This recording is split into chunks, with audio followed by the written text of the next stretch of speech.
प्रधानमंत्री नरेंद्र मोदी इस समय मुसीबतों में घिरते हुए नजर आ रहे हैं और इनकी ये मुसीबतों के ऊपर हम आपके साथ में वार्तालाप करना चाहेंगे। बस जरूरत है आप लोगों के द्वारा दिए गए प्यार से एक लाइक की और चैनल को सब्सक्राइब करने की। आखिर मुद्दा क्या है?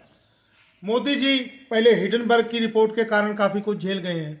अभी एक मुद्दा आया है जो दी गार्डियन अखबार, ब्रिटिश का बहुत ही महत्वपूर्ण अखबार, जिसकी भारतीय मूल की पत्रकार मनीषा गांगुली ने 50 पत्रकारों के साथ में नरेंद्र मोदी की और भारत की लोकतंत्र व्यवस्था के ऊपर उंगली उठा दी है।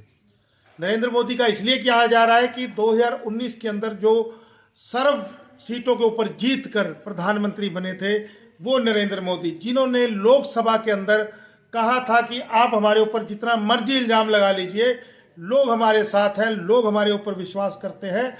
और उन्होंने कहा था कि 140 करोड़ हिंदुस्तानियों ने हमको चुन के यहाँ पर भेजा है।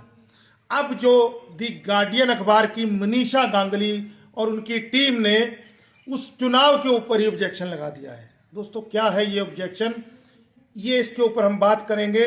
और क्योंकि ये मुद्दा अभी लेटेस्ट मुद्दा खुला है, बहुत जल्दी इसके ऊपर कुछ और भी खबरें आने की उम्मीद है जो हम लोगों को अचंभित करती हैं। हम लोग अपनी उंगली को चबा कर देखते हैं कि कहीं ऐसा तो नहीं हम किसी फिल्म को देख रहे हों, क्योंकि फिल्मों में देखा था हमने ये सिस्टम कि आप ईवीएम को इजराइल जैसे देश से बैठे बैठे हैंग कर रहे हैं।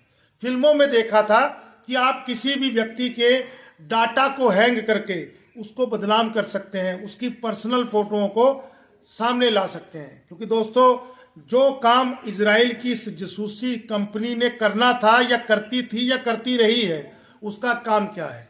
देखिए, हर व्यक्ति के अंदर राम है, हर व्यक्ति में रावण है।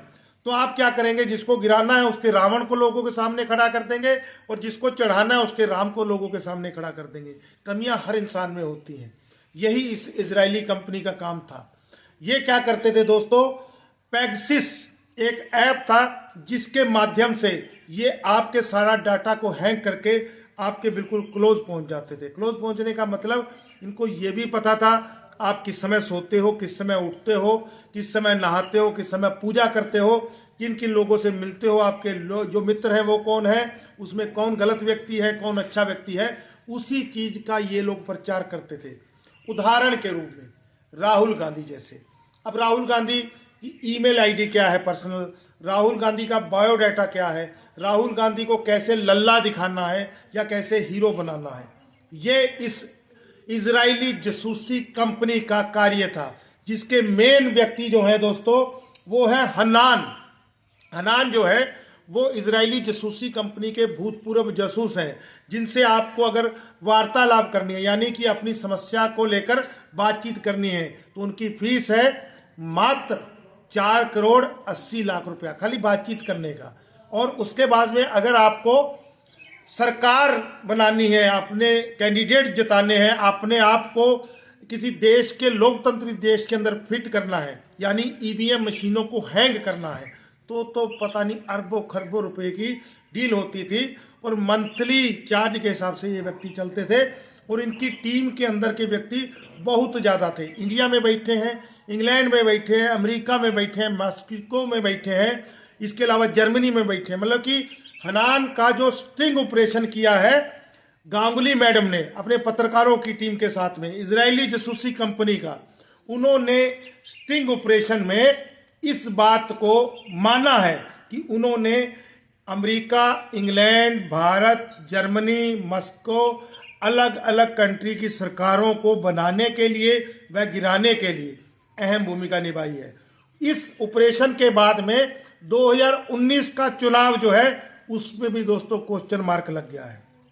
मनीषा गांगुली के द्वारा की गई इस मेहनत और दी गार्डियन अखबार, जिसके हम जैसे भारत के अंदर द ट्रिब्यून है या और इंडिया टुडे मैगजीन है, जिनके ऊपर हम जल्दी जल्दी उंगली नहीं उठा सकते, जो विश्वसनीय लोगों की विश्वसनीय पत्रिकाएं अखबारें हैं, ऐसे ही दी गार्डियन अखबार की भारतीय मूल की मनीषा गांगुली के द्वारा दी गई इस रिपोर्ट पे जल्दी जल्दी आपत्ति नहीं उठाई जा सकती।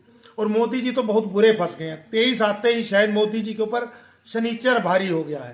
कारण क्या है? 24 का चुनाव है, उससे पहले कई राज्यों का चुनाव है और मोदी जी पहले हिडेनबर्ग और अडानी के मुद्दे में जो है उनको झेलना पड़ा। बहुत मुश्किल से वो बोले, तो बोले भी क्या बोले, लोगों को ये जिताने का प्रयास करते रहे कि हमारे साथ पब्लिक है। अब क्या हुआ, अब उससे पैंडा छुटा था तो बीबीसी ने एक उनके ऊपर डॉक्यूमेंट्री बना दी जो नेगेटिव थी, इस कारण से बीबीसी के वहाँ छापा डल गया। अब उस छापे से क्या हुआ, उस छापे से अभी उभर नहीं पा रहे थे तो दी गार्डियन की इस रिपोर्ट ने उलझा दिया। इसके अलावा एक विदेशी मूल के जो है विदेशी व्यक्ति हैं, उन्होंने मोदी के ऊपर आरोप लगा दिया कि मुसलमानों की नस्ल खुशी करने के बाद में ये बंदा पावर में आया है, ठीक है। और ऐसे ही इल्ज़ामों को झेलते झेलते अभी दोस्तों शायद जो खेला किसी समय मनमोहन सिंह के साथ में हुआ था, दोबारा रिपीट कर रहा हूं, मनमोहन सिंह के साथ में जो खेल हुआ था अब वही खेल वापस मोदी के साथ में हो रहा है। क्योंकि मनमोहन सिंह के ऊपर भी ऐसे ही इल्जाम लगे थे, उनकी छवि को खराब किया गया था, जिसका रिजल्ट ये हुआ था कि बीजेपी अस्तित्व में आई, नरेंद्र मोदी प्रधानमंत्री बने। आज 2024 से पहले यही हो रहा है। और यहां पर किसी समझदार व्यक्ति ने एक बात कही है, बड़े ध्यान से सुनिएगा। क्या बात है कि जब किसी की जेब काटी जाती है, जब किसी को लूटा जाता है, तो उसके ध्यान को डिवाइड कर दिया जाता है कि उसका ध्यान उसकी जेब की तरफ ना जाए। तो कहने का मतलब है 24 का चुनाव दोस्तों बिल्कुल सिर के ऊपर है। नरेंद्र मोदी को बिल्कुल इस समय चारों तरफ से घेरा जा रहा है। मोदी ने गलत किया, ये चीजें सबके सामने आ रही हैं। हालांकि क्योंकि बीच में कहा जाता है, बीजेपी के जो उनकी टीम है उसके द्वारा कहा जाता है कि भारत के ऊपर विदेशियों का हमला है। ये बात में सत्य लगता है, मैं ये नहीं कह रहा, लेकिन दोस्तों एक बात को बड़े ध्यान से सुनिएगा। विदेशियों ने हमला क्यों कहा, कहीं हमने ही तो कहीं कोई सुराग छोड़ा है, कोई बीच की कमी छोड़ी है, तभी तो हमला किया। अडानी कैसे 600 नंबर से वर्ल्ड के तीसरे नंबर पे आ गए, इतनी जल्दी कहां से अर्निंग कर गए अडानी, मात्र 9 वर्षों के अंदर। तो ये बाद की बहस का विषय है। अभी का विषय इजराइल की जासूसी कंपनी हनान साहब, जिनका स्टिंग ऑपरेशन किया गया मनीषा गांगुली के द्वारा, दी गार्जियन अखबार की भारतीय मूल की पत्रकार के द्वारा, जिन्होंने 19 के चुनाव के ऊपर उंगली खड़ी कर दी है। और ये उंगली इतनी भयंकर है कि इसमें अब मोदी जी को जवाब देना चाहिए, क्योंकि चुप्पी से बात नहीं चलेगी। इनकार करिए चाहे इकरार करिए, लेकिन कुछ ना कुछ तो साहब अब बोलना पड़ेगा, क्योंकि शायद अब ये वो नरेंद्र मोदी नहीं है जिसकी टीम बोलती थी और मोदी खामोश रहते थे कि मैगेम्बो खुश हुआ। अब मैगेम्बो का बुरा वक्त चल रहा है।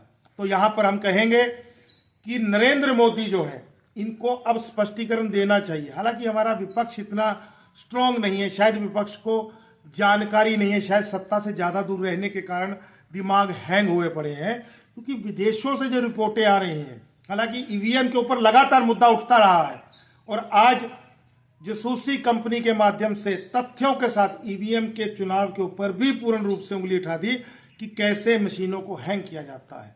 ये बातें बीच बीच में उठा करती थी। इस बात को हम ज्यादा लंबा नहीं करेंगे।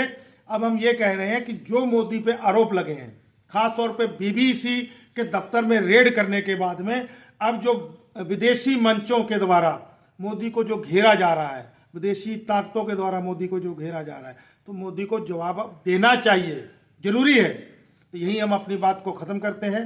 कुछ नई अपडेट आएगी हम आप लोगों के लिए जरूर लेकर आएंगे। जय हिंद दोस्तों, धन्यवाद।